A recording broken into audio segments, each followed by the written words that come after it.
Ар мезгил өзүнүн белгиси жана сыры менен эсте калат. Күз айы тим жеринен алтын күз, коңур күз, кеч күз деп бир эле мезгилди бир нече аталыш менен атап коюшат. Анын да өзүнчө сыры бар. Кечээ күнү күн суук тартып, жамгыр себелеп турса, бүгүн болсо күн чайыттай ачык болду.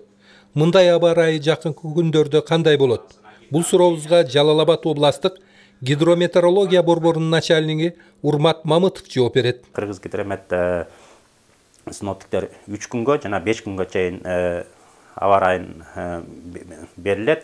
Себеби ошол 30-да берген шашылыш билдирүү боюнча Кыргызстандын бардык биринен 31-нен 2-сине чейин берилген да. 31-инде ошол кар жаагандыгына байланыштуу, биринде 2-синде үшүк жүрөт деп берилген да. Ошо прогноз мындайча айтканда оправдать этилди да.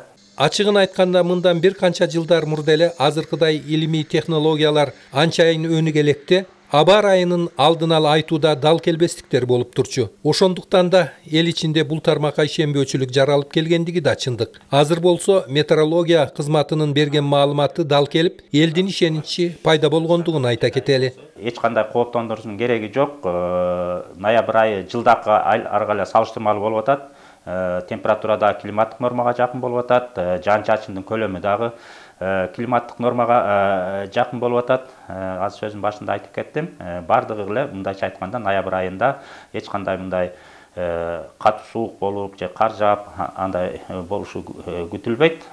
Бардыгы климаттык нормага жакын болуп атат. Мына ушундай маалыматтан улам жаңы башталган ноябрь айы кандай болору жагдайында билип алгандай болдук. Антсе да жергебиздеги табигаттын ыңгайлуу шартынан улам алдыдагы кычыраган кышка камылга көрүүнү эстен чыгарбасак.